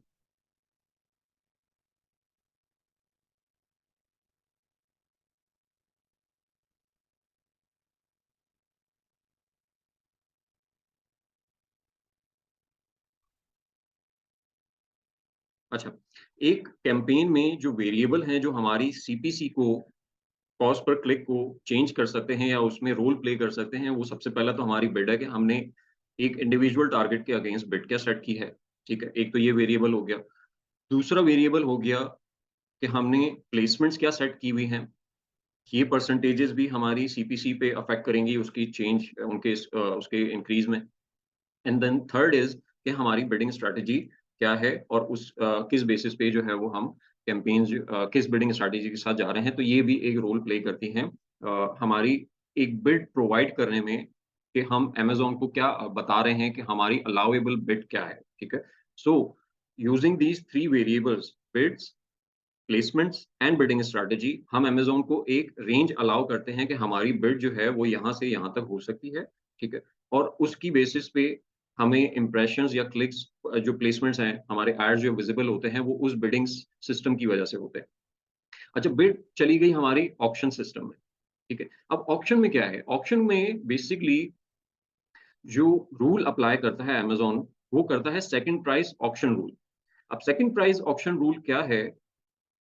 सेकंड प्राइस ऑक्शन रूल के मुताबिक आपकी बिड, अगर आपने कहीं पर प्लेसमेंट विन की है, ठीक है? आपका एड जो है वो विज़िबल हुआ है, उसने बिड विन की है, ठीक है? तो जो अमाउंट जो कॉस्ट पर क्लिक या सीपीसी आपको चार्ज होगा, that will be 1 cent higher than the second highest bidder, ठीक है? ये ऑप्शन का रूल है कि मुझे सीपीसी जो अमेज़न चार्ज करेगा, वो 1 सेंट हायर होगी जो मुकाबले में जो कि सेकंड हाईएस्ट बिडर है, ठीक है? ये ऑप्शन का रूल है। सो इसको समझने के लिए कि डिफरेंट बिडिंग स्ट्रैटेजीज के मुकाबले में हमारे पास हमारी बिड जो है वो क्या-क्या हो सकती है और हमें सीपीसी जो है वो क्या चार्ज हो सकता है, ठीक है? तो उसका एक सिनेरियो यहाँ पर बिल्ड किया है मैंने कि अगर लेट्स से एक तरफ हमारे पास बिडिंग स्ट्रैटेजी जो है वो हम डायनामिक बिड डाउन ओनली के साथ जो है वो जा रहे हैं, ठीक है? और हमारी मैंने बिड सेट की है जो एक पर्टिकुलर टारगेट की वो बिड सेट की है वो $1 है। और मैंने टॉप ऑफ द सर्च पे 200% जो है 100% जो है वो टॉप ऑफ द सर्च पे प्लेसमेंट सेट की है और प्रोडक्ट पेजेस पे 50% जो है वो प्लेसमेंट सेट की है, ठीक है? And rest of the search पे ऑब्वियसली वो अच्छा ये यहाँ पे ठीक है, यहाँ पे $1 होना चाहिए, सही। रेस्ट ऑफ द सर्च पे मेरी वही बिड सेट होगी जो मेरी नॉर्मल बिडिंग सेट हुई हुई है, ठीक है? तो मेरी बिड रेंज क्या जाएगी अमेज़न के पास? क्योंकि मैं डायनामिक डाउन ओनली के साथ जा रहा हूँ, तो 1 सेंट से लेकर $1 तक रेस्ट ऑफ द सर्च के लिए, 1 सेंट से लेकर $1.5 तक, क्योंकि मैंने 50% जो है वो प्रोडक्ट पेजेस पे अलाउ किया हुआ है, ठीक है? तो 1 सेंट से लेकर 1.5 तक मेरी बिड रेंज जो है वो प्रोडक्ट पेजेस के लिए जाएगी और 1 सेंट से लेकर $2 तक मेरी बिड जो है मैक्सिमम रेंज जो है वो टॉप ऑफ द सर्च पे $2 तक जो है वो मेरी बिड रेंज जाएगी, ठीक है? अब ये मेरी बिड रेंज है जो कि अमेज़न के पास ये इन्फॉर्मेशन जा रही है कि मैंने इतना इस रेंज में जो है वो बिड किया है, ठीक है? अब मुझे उस बिड रेंज की बेसिस पे एक एड जो है मेरा प्रोडक्ट जो है वो एड विन कर लेता है, बिड विन कर लेता है और उसकी बेसिस पे उसको एक प्लेसमेंट मिल जाती है वहाँ पर। तो उसके अगेंस्ट अगर मुझे कोई क्लिक आता है, तो वो जो क्लिक चार्ज होगा, वो चार्ज होगा ऑन द बेसिस ऑफ कि जो सेकंड हाईएस्ट बिडर ने वहाँ पर चार्ज किया था, ठीक है? अब लेट्स से इस सिनेरियो में मेरी जो सेकंड हाईएस्ट बिड आ रही है वो 1.5 आई है, यानी जो कंपैटिटर है जो जिसने सेकंड हाईएस्ट बिड किया है उसने 1.5 बिड किया हुआ है, उसकी मैक्स रेंज जो है वो 1.5 है, ठीक है। अब मेरी मैक्स रेंज जो है लेट्स से कि टॉप ऑफ द सर्च की प्लेसमेंट है और मेरी मैक्स रेंज उस पर्टिकुलर प्लेसमेंट के लिए $2 तक की है, ठीक है।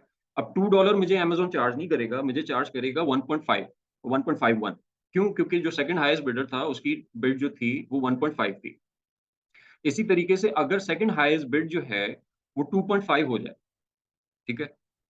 अब इस पर्टिकुलर प्लेस में क्योंकि मेरी मैक्स रेंज जो है अगर मैं कंसीडर करूं कि ये 2.5 जो है वो टॉप ऑफ द सर्च के लिए है, ठीक है, और मेरी टॉप ऑफ द सर्च के लिए जो मैक्सिमम बिड है वो $2 है, तो मेरा एड जो है यहाँ पर विन नहीं हो पाएगा अनटिल अनलेस कि ये जो बिडर है वो आउट ऑफ बजट चला जाए या मुझे कोई और लोएस्ट अपनी बिड जो है वो कम कर दे, ठीक है। लेकिन अगर ये 2.5 की बिड किया हुआ है तो मेरे पास यहाँ पर क्योंकि मैं इतनी बिड कर ही नहीं पा रहा हूँ, ठीक है, और मेरी बिड जो है वो मैक्सिमम $2 तक जाएगी, तो मेरे पास यहाँ पर सीपीसी या मुझे मेरा ऑप्शन जो है, मेरी कैंपेन जो है वो ऑप्शन विन ही नहीं करेगी।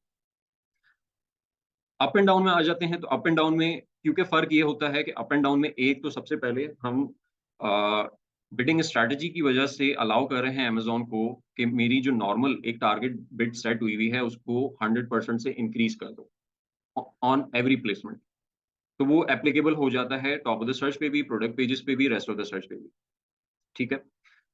अब वो एक तो मैंने dynamic bid up and down की वजह से 100% को इंक्रीज़ किया, then top of the search पे मैंने 100% प्लेसमेंट परसेंटेज जो है वो सेट किया। प्रोडक्ट पेजेस पे 50% प्लेसमेंट परसेंटेज जो सेट किया और रेस्ट ऑफ द सर्च पे हमारे पास ऑप्शन नहीं होता कि हम प्लेसमेंट सेट कर सकें। तो वहाँ पर मेरी बिड जो है वो वही कंसिडर होगी जो कि मेरी मैक्स बिड जो है वो वहाँ पे जा सकती है। सो मैंने बिड सेट की यहाँ पे $1 की, dynamic bid up and down की वजह से वो $2 यानी 100% इंक्रीज़ हुई $2 और वो $2 पे 100% इंक्रीज़ मज़ीद हुआ, टॉप ऑफ द सर्च पे वो $4 हो जाएगी। इसी तरीके से $1 की बिड थी, इंक्रीज़ होके अब बिडिंग स्ट्रैटेजी की वजह से इंक्रीज़ 100% इंक्रीज़ हुई, $2 हो गई। प्रोडक्ट पेजेस पे 50% एप्लीकेबल है, तो प्रोडक्ट पेजेस पे वो मैक्स रेंज जो है वो $3 कंसिडर होगी और जो रेस्ट ऑफ द सर्च पे है, उस पे $1 ही और $2 कंसिडर होगी क्योंकि अप एंड डाउन की वजह से 100% इंक्रीज़ कर सकती है, तो $1 इंक्रीज़ होके $2 तक हो जाएगा। सो यहाँ पर मेरी जो बिड रेंज बनती है from 1 cent to $4 considering top of the search, 1 cent to $3 considering product pages and 1 cent to $2 considering rest of the search, ठीक है। ये मेरी बिड रेंज है जो कि मैंने अलग-अलग प्लेसमेंट के लिए सेटअप की हुई है। अब यहाँ पर अगर वही सेम सिनेरियो हो कि सेकंड हाईएस्ट बिडर जो है वो 1.5 बिड करता है, तो मुझे सीपीसी जो है 1.51 की बेसिस पे 1 सेंट ज़्यादा की बेसिस पे मुझे वो प्लेसमेंट जो है मैं विन कर सकता हूँ, ऑप्शन विन कर सकता हूँ। इसी तरीके से अगर सेकंड हाईएस्ट बिडर अपनी बिड इंक्रीज़ कर देता है, 2.5 पे चला जाता है, तो यहाँ पर मेरे पास 2 ऐसी प्लेसमेंट हैं, जहाँ पर मैं इस बिड रेंज को भी बीट कर सकता हूँ या इनसे ऊपर जा सकता हूँ। एक प्रोडक्ट पेजेस है, जहाँ पर मेरी मैक्स रेंज जो है वो $3 की है और एक टॉप ऑफ द सर्च है, जहाँ पर मेरी मैक्स रेंज जो है वो $4 की है। तो अगर ये बिड जो है, सेकंड बिड जो है वो वहाँ पे कंसिडर हो रही है, तो वहाँ पर मुझे सीपीसी जो है 2.51 के साथ मैं वो ऑप्शन जो है वो विन कर सकता हूँ, ठीक है। अब आते हैं फिक्स्ड बिड की तरफ कि फिक्स्ड बिड जो है वो डायनामिक से किस तरीके से डिफरेंशिएट करती है इस सिनेरियो में। सो सर यहाँ वहाँ पे पर एक क्वेश्चन है मेरा। जी, जी, प्लीज़। यहाँ पे down only and up and down को मैंने सिनेरियो के अंदर यूज़ किया है कि मेरे पास 900 प्लस रेटिंग है एक लिस्टिंग के ऊपर। हुँ, हुँ, अब इन दोनों के ऊपर मैंने थोड़ी सी टेस्टिंग की थी। हुँ, हुँ, डाउन ओनली क्योंकि कंपेन का बजट मैंने वो रखा हुआ है $5000 डेली का बजट, उसमें वो ठीक है, स्ट्रेटजी यूज़ कर रहा हूँ, उसका पूरा अनलॉक किया हुआ है। सही है। उसमें जब मैंने डाउन ओनली लगाया सेम कंपेन के ऊपर, तो उसका जो कंजम्पशन थी वो $100 के करीब थी डेली की। हुँ, लेकिन जब मैंने अप एंड डाउन लगाया तो $500 के डेली बजट के अंदर जो मुझे अलाउ हुआ था पूरे अकाउंट पे, उसके अंदर $300 पर डे स्पेंड होना शुरू हो गया सिर्फ एक कंपेन के अंदर। सिर्फ मैंने ये किया कि अप एंड डाउन की स्ट्रेटजी यूज़ की। अब लिस्टिंग तो ओल्ड है, उसके ऊपर रैंकिंग भी है, लेकिन दोनों के स्ट्रेटजी सिर्फ मैंने बिडिंग स्ट्रेटजी चेंज करने से उसके अंदर एक कंपेन $100 डाउन ओनली के अंदर कर रहा था और same campaign up and down के अंदर $300 पर डे स्पेंड करना शुरू हो गया। हुँ, हालांकि बिड इतना ज़्यादा चेंज नहीं हुआ उसके अंदर। तो अब जब न्यू प्रोडक्ट है तो उसके अंदर ये कैसे वर्क करेगा, इन दोनों का जो कॉम्बिनेशन है? मतलब अगर वहां पर देखिए, एक तो ये कि जब हम अप एंड डाउन, मतलब आपने down only say up and down पे शिफ्ट कर लिया, तो उसके उसका तो एक आई मीन और उसमें ज्यादा स्पेंड होने का एक लॉजिकल रीजन ये भी है क्योंकि आपकी बिड रेंज जो है वो इंक्रीज कर गई, डेवलप हो गई। तो उसकी वजह से ज्यादा स्पॉट्स जो हैं, ज्यादा विजिबल स्पॉट जो हैं वो आपको मिलना स्टार्ट हो गए, एक्सपेंसिव स्पॉट जो है वो मिलना स्टार्ट हो गए। एक्सपेंसिव स्पॉट कौन से होते हैं? जहाँ पे विजिबिलिटी ट्रैफिक जो है वो ज्यादा होता है, तो उसकी वजह से आपको ज्यादा ट्रैफिक आया, ज्यादा क्लिक आया, ज्यादा क्लिक की वजह से आपको स्पेंड जो है वो ज्यादा स्टार्ट होना शुरू हो गया। तो वो बड़ा उसका लॉजिकल रीजन है कि वो अप एंड डाउन पे अगर आप शिफ्ट करते हो तो ट्रैफिक इंक्रीज होने की वजह से आपका स्पेंड भी जो है वो इंक्रीज करेगा। अब यहाँ पर अ, क्योंकि अगर हम एक न्यू लॉन्च करते हैं तो वहां पर ये चीज जो है ना वो हमारे लिए प्रॉब्लम कर सकती है, क्योंकि एक आपने शायद काफी दफा ये नोटिस किया हो कि पीपीसी मैनेजर जो है, जो न्यू बिगनर्स होते हैं, वो एक इशू रेस करते हैं। वो ये होता है कि हमारी लिस्ट के ऊपर जो है ना, वो हमारी कैंपेन के ऊपर इंप्रेशंस नहीं आ रहे। अच्छा, इंप्रेशंस अगर आप उनसे जो दूसरा सवाल करें कि आपने बिल्डिंग स्ट्रैटेजी जो है वो क्या सेलेक्ट की हुई है, तो वो ज्यादातर मोस्ट ऑफ द केसेस में बताते हैं कि उन्होंने डायनामिक बिड्स के ऊपर जो है वो उन्होंने बिडिंग स्ट्रैटेजी जो है सेट की हुई है। अब डायनामिक बिड की वजह से प्रॉब्लम ये होता है कि अमेज़न बहुत सारी जगहों पर आपके इंप्रेशन जो है वो सप्रेस कर देता है। क्यों? क्योंकि आपके कोई कन्वर्जन हिस्ट्री नहीं है, उसके पास ऑडियंस का प्रोफाइल नहीं है, तो उसे नहीं समझ में आ रहा होता कि कौन से कीवर्ड्स पे, कौन से टारगेट्स पे बिड जो है वो इंक्रीज़ की जा सकती है। ठीक है? सो वहाँ पर ये इश्यू आता है। फिक्स्ड बिड में आई मीन ये रोल से हम अमेज़न को निकाल देते हैं, तो उसकी वजह से फ़ायदा ये होता है हमें कि हमारी लिस्ट के ऊपर अगर तो हमने बिड्स जो हैं वो एक्यूरेटली सेट की हैं, इनफ सेट की हैं कि जो उन पर्टिकुलर स्पॉट्स के ऊपर प्लेसमेंट्स विन कर सके। तो अगर हमने फिक्स बिड के साथ जाते हुए इतनी बिड सेट की हैं, तो उसकी बेसिस पे इंप्रेशंस जो है ना, वो अब आपको with in the same day या विद इन सम टाइम, मैंने एक्सपीरियंस किया है कि विद इन 1 आवर और 2 आवर्स जो है वो new on a new launch इस इंप्रेशंस जो हैं वो बिल्ड होना स्टार्ट हो जाते हैं। ठीक है? सो आई बिलीव कि डायनामिक पे थोड़ा-सा एक तो रिस्क है कि आप वो ट्रैफिक और जिस ऑब्जेक्टिव की बेसिस पे आप जा रहे हो, तो वहाँ पर आप नहीं जा पाओगे।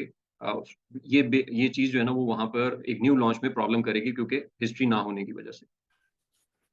तो इसको 1 मंथ के बाद हम लोग डाउन ओनली पे शिफ्ट करवा दें, ऐसा हो सकता है? डिपेंड ये कि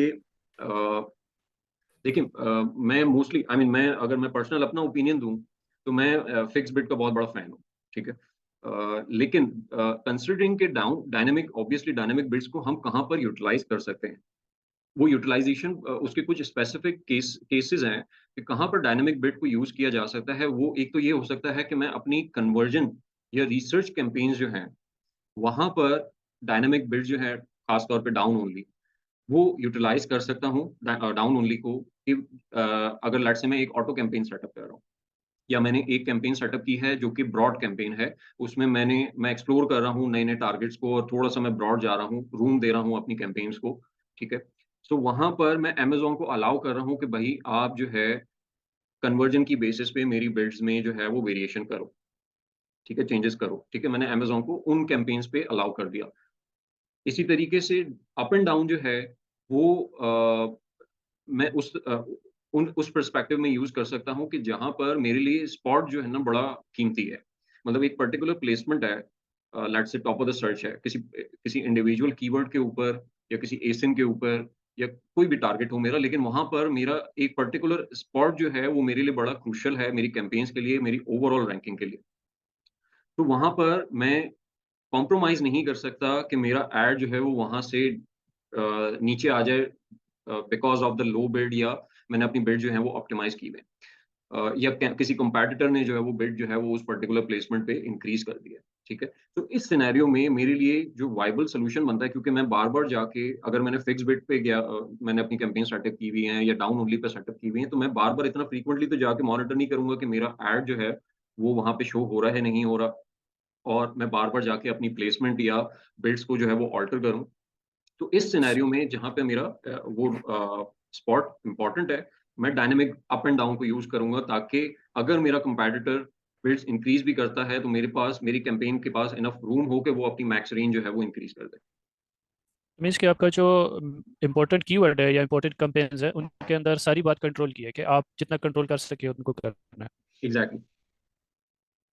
सो वो डिपेंड करता है कि आपको प्लेसमेंट चाहिए वहां पे एक पर्टिकुलर, तो आप dynamic bid up and down की तरफ जा सकते हो कि मुझे बस हर हाल में ये स्पॉट लाजमी चाहिए, तो मैं अप एंड डाउन पे जाऊंगा, चाहे उसका सीपीसी $2 है, चाहे उसका सीपीसी जो है वो $3 है, ठीक है। तो मैं अप एंड डाउन यहाँ पे अडॉप्ट कर सकता हूँ।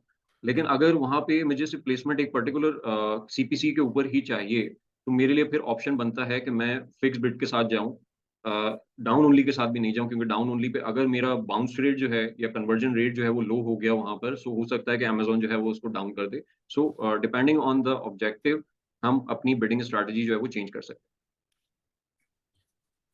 तो हम जो है ना अप एंड डाउन तभी यूज करेंगे सपोजली हमारा जो है ना ऐसा कीवर्ड है, मतलब जिसपे जो है ना हमारा सेल शेयर जो है ना बहुत ज्यादा हाई हो, हैं। तो उस केस में हम पे जो है ना ऐसे कीवर्ड्स को टारगेट करें डाउन अप एंड डाउन पे, कि जहाँ पे हमें हमारा स्पॉट बहुत ज्यादा जरूरी है। बाकी सबसे ज्यादा कन्वर्जन वहीं वहीं से हमें आएगी, क्योंकि सबसे सर्च वॉल्यूम उनका है।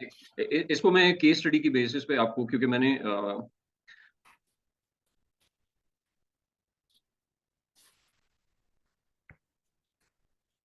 आपको कुछ प्रोडक्ट्स दिखाता हूँ, ठीक है, जिनकी जहां पर टॉप ऑफ द सर्च जो प्लेसमेंट है, अगर आपने, और मेन कीवर्ड के ऊपर,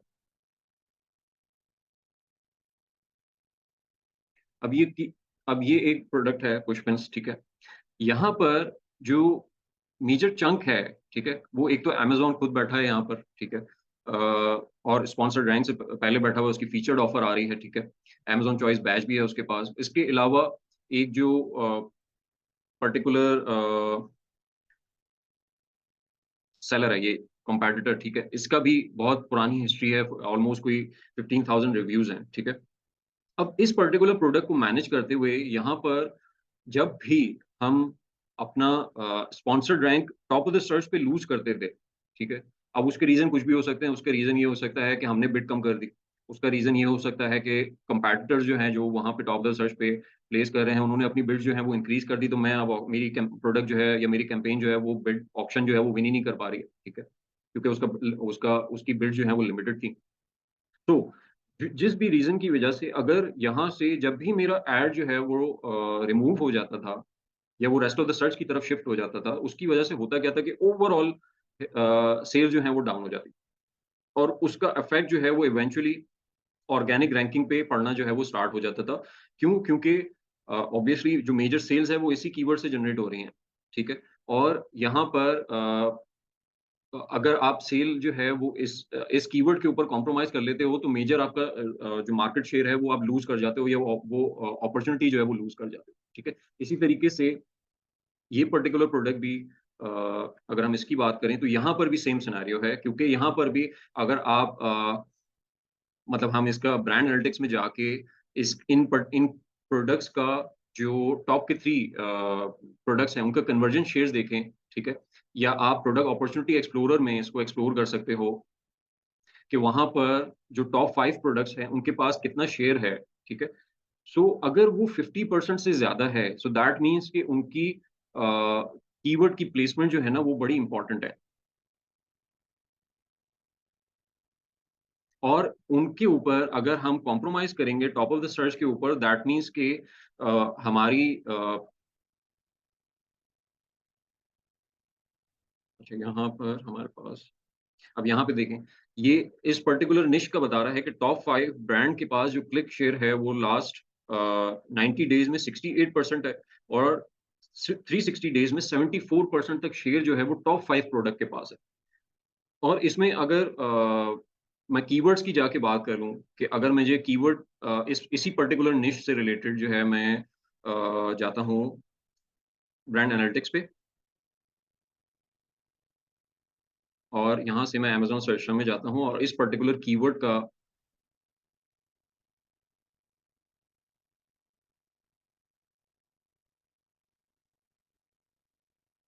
मंथली ले लेते हैं, खास का वर्क वाला है। अच्छा, यहाँ पर आपको कन्वर्जन शेयर नजर आ रहा है, ठीक है, टॉप 3 के पास। फर्स्ट के पास 26% है, सेकंड के पास 27, ऑलमोस्ट 27% है, ठीक है, थर्ड के पास ऑलमोस्ट 11% है। सो दैट मीन्स कि ये 26 प्लस 27 प्लस 11, 64% जो है वो टॉप 3 एसिंस जो है वो ट्रैफिक कन्वर्जन जो है वो लेके जा रहे हैं, ठीक है। सो दैट सजेस्ट कि ये बहुत कंपेटिटिव मार्केट्स हैं, और अगर यहाँ पर आप टॉप पे नजर नहीं आओगे तो आपका जो चंक है या मार्केट शेयर है वो रिमेनिंग 35-30% में से ही आपको कुछ ना कुछ मिलेगा, ठीक है।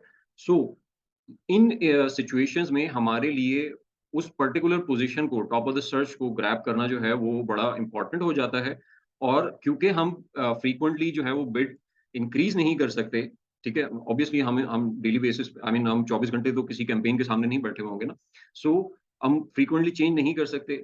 तो उसके लिए dynamic bid up and down जो है वो हमारे लिए एक ऑप्शन क्रिएट हो जाता है कि जो जिसकी बेसिस पे हम एक सर्टेन रूम क्रिएट कर लेते हैं अपनी कैंपेन के लिए, ठीक है। लेट्स से $1 का, $1.5 का, ठीक है, हमने रूम क्रिएट कर लिया है कि अगर इतना चेंज आता है तो मेरी कैंपेन जो है फिर भी उसको मैनेज कर लेगी और वो ऑटोमेटिकली जो है वो इंक्रीज हो जाएगी।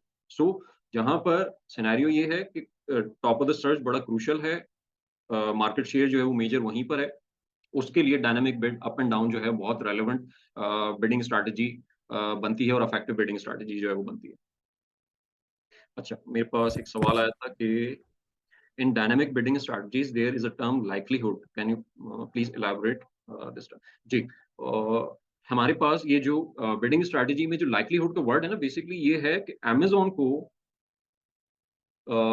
क्या लगता है कि ये इस पर्टिकुलर प्रोडक्ट की जो एडवर्टाइज हो रही है, ठीक है, मैं जिस पर्टिकुलर प्रोडक्ट के लिए जो कैंपेन रन कर रहा हूँ, इसके क्या चांसेस हैं एक पर्टिकुलर जो मैंने कीवर्ड टारगेट में ऐड किया है उस पे कन्वर्ट होने के।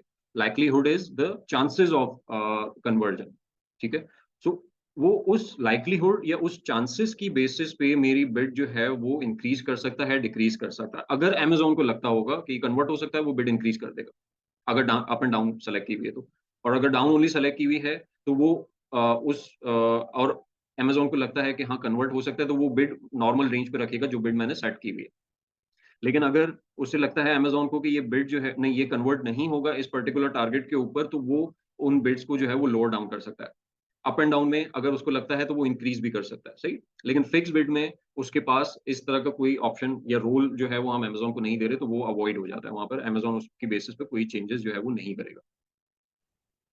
तो फिक्स बिड हम फिर कितना टाइम बाद चेंज करेंगे, किस हिसाब से चेंज करेंगे, इंक्रीज या डिक्रीज जो भी है? देखिए, एक रिकमेंडेड, अगर आपके मतलब आप लेट्स से कोई कैंपेन मैनेज कर रहे हैं, और ऑप्टिमाइजेशन आप करते हैं, उसका ऑडिट करते हैं, सो उनके इम्पैक्ट जो है ना उसको 3 से 4 दिन लगते हैं नज़र आते हुए।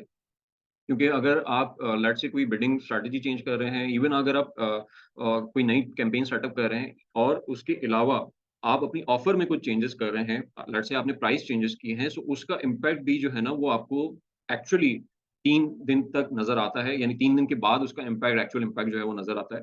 तो अगर आप चेंजेस करें तो उसमें एटलीस्ट ये कि 3 दिन का गैप ज़रूर दें नेक्स्ट सेट ऑफ चेंजेस करने के लिए या नेक्स्ट ऑडिट करने के लिए, ताकि आपको 3 दिन का डाटा मिल सके और उसकी बेसिस पे फिर आप अपनी नेक्स्ट स्ट्रैटेजी या ऑप्टिमाइजेशन जो है वो डिसाइड कर सकें। सर अगर हम वैसे डायरेक्ट 1.2 फिक्स बिड में अगर बिड करते हैं किसी कीवर्ड पे 1.2 डॉलर, और या हम ये करें कि उसको बिड जो है वो $1 करें और टॉप ऑफ सर्च में जाके उसको 20% की वो दे दें लेवरेज, इन दोनों केसेस में हम सेम स्पॉट इवन करेंगे? इसको किस तरह अमेज़न का एल्गोरिथम लेके चलता है फिर? देखिए, अगर मैं बिड 1.5 करता हूँ तो वो तो बिड जो है वो मेरी तीनों प्लेसमेंट के लिए काउंट होती है ना। मतलब वो उसमें मुझे रेस्ट ऑफ द सर्च पे भी स्पॉट मिल सकता है, मुझे टॉप ऑफ द सर्च पे भी मिल सकता है, मुझे प्रोडक्ट पेजेस पे भी मिल सकता है, ठीक है, क्योंकि वो तीनों पे अप्लाई हो रही है। लेकिन अगर मेरा टारगेट जो है वो सिर्फ टॉप ऑफ द सर्च है कि मुझे टॉप ऑफ द सर्च पे अपना ऐड जो है वो नजर आना चाहिए, सो उस सिनेरियो में मैं अपनी नॉर्मल बिड जो है वो कम रखूंगा। मैं 5 सेंट्स रख सकता हूँ, मैं 60 सेंट्स रख सकता हूँ, मैं 40 सेंट्स रख सकता हूँ, ठीक है, डिपेंडिंग ऑन कि कितनी रिक्वायरमेंट है। और मैं अपनी top of the search placement की तरफ जो है वो उसको इंक्रीज कर दूंगा। क्यों? क्योंकि मुझे सिर्फ उस पर्टिकुलर स्पॉट पे अपना ऐड चाहिए, मुझे प्रोडक्ट पेजेस पे कन्वर्जन नजर नहीं आ रही तो मैं उसको टारगेट नहीं करना चाहता, मुझे रेस्ट ऑफ द सर्च पे कन्वर्जन नजर नहीं आ रही तो मैं उसको टारगेट नहीं करना चाहता, ठीक है। या मेरे रैंकिंग ऑब्जेक्टिव हैं कि मुझे इस पर्टिकुलर कीवर्ड से जो है वो ज्यादा से ज्यादा ऑर्डर्स चाहिए, या मुझे एक सर्टेन नंबर ऑफ ऑर्डर्स चाहिए, तो वो सर्टेन नंबर ऑफ ऑर्डर्स जो हैं वो ड्राइव हो सकते हैं कि एक सर्टेन अमाउंट ऑफ क्लिक्स जो है वो मेरे पास आए। और वो क्लिक जो है वो ज़्यादा कहाँ पर आते हैं, वो टॉप ऑफ द सर्च पे आते हैं, ठीक है। तो मैं इस वजह से अपनी प्लेसमेंट जो है वो टॉप ऑफ द सर्च रखना चाहता हूँ। सो मैं इस सिनेरियो में बिड जो है वो कम रखूँगा, इतनी कम कि मेरा ना वो नॉर्मल बिड जो है मेरी प्रोडक्ट पेजेस पे ऐड विन ना कर सके, रेस्ट ऑफ द सर्च पे ऐड विन ना कर सके, और टॉप ऑफ द सर्च को इतना इंक्रीज कर दूंगा कि मेरी नॉर्मल बिड जो है वो मल्टीप्लाई होकर टॉप ऑफ द सर्च के लिए विनेबल बन जाए, और वो वहां पे ऐड जो है वो विन कर सके। ठीक है सर, समझ आ गई इस पॉइंट। ठीक है। अच्छा, तो हम फिक्स बिड की बात कर रहे थे कि फिक्स बिड में जो एक पर्टिकुलर बेनिफिट जो नजर आता है ना, वो यही नजर आता है कि यहाँ पर मेरी जो बिड रेंज है वो चेंज नहीं हो रही। ठीक है।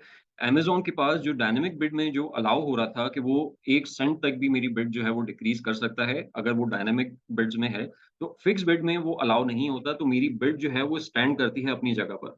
और अगर उस बिड रेंज में मुझे कोई ऑप्शन मेरे पास अवेलेबल हैं, मैं कोई ऑप्शन विन कर सकता हूँ, सो वहाँ पर मेरे लिए चांसेस हो जाते हैं कि हाँ, मेरा ऐड जो है वो नज़र आ जाएगा। इसी बेसिस पे मेरे इम्प्रेशंस जो हैं वो जल्दी बिल्ड हो जाते हैं इन द फिक्स बिड, क्योंकि वहाँ पे बिड जो है वो ड्रॉप नहीं हो रही। इसी वजह से मेरे रेलेवेंट कीवर्ड्स के ऊपर मेरा ऐड जो है वो विज़िबल होता है, इर्रिस्पेक्टिव ऑफ कि अमेज़न के पास क्या लाइक्लीहुड है कन्वर्जन की, ठीक है? सो जब मुझे पता है कि मेरे मेन कीवर्ड्स ये हैं, इस पे मेरी रेलेवेंट ऑडियंस है, तो मैं एक सर्टेन अमाउंट स्पेंड भी करना चाह रहा हूँ उसके ऊपर, तो मेरे लिए फिक्स बिड इस सारे सिनेरियो में एक आइडियल सिचुएशन देता है कि मैं खुद डिसाइड करूँ कि मुझे कितना स्पेंड करना है और क्या बिड जो है, किन कीवर्ड्स के ऊपर मैं बिड जो है वो अलाउ कर रहा हूँ। जी, अफ़ान। अस्सलाम वालेकुम सर। जी, वालेकुम सलाम। अच्छा सर, ये इसके अंदर जो आपने ये स्ट्रेटजी बताई है अभी कि बिड इतनी लो कर दें कि आपकी आवाज़ अफ़ान सर्च या डिस्टॉर्ट हो रही है। पेजेस के ऊपर वो शो ना हो। अ, सर मैं लिख कर क्वेश्चन कर देता हूँ यहाँ पे, इंटरनेट का शायद श्योर, इशू है, आप मैं चैट कर कर लीजिए। देता हूँ, आप कंटिन्यू कर लें।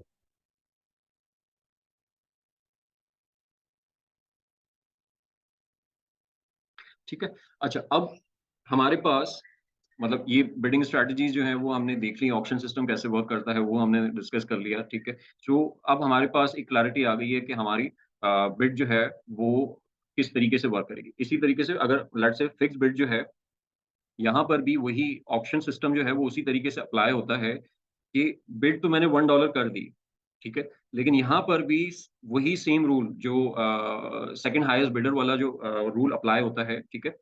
वही सेम रूल अप्लाई होगा और उसी की बेसिस पे मुझे सीपीसी जो है, कॉस्ट पर क्लिक जो है वो चार्ज होगा। ऐसा नहीं है कि मैंने $1 सेट किया हुआ है, सेकंड हाईएस्ट बिडर जो है वो उसने 50 सेंट सेट किया हुआ है तो मुझे $1 चार्ज होगा, ऐसा नहीं होगा। मुझे ऑप्शन की बेसिस पे जो अमेज़न का रूल है, मुझे 51 सेंट्स ही चार्ज होगा, और उससे ज़्यादा नहीं होगा अगर वो सेकंड हाईएस्ट बिडर जो है वो 50 सेंट्स का है।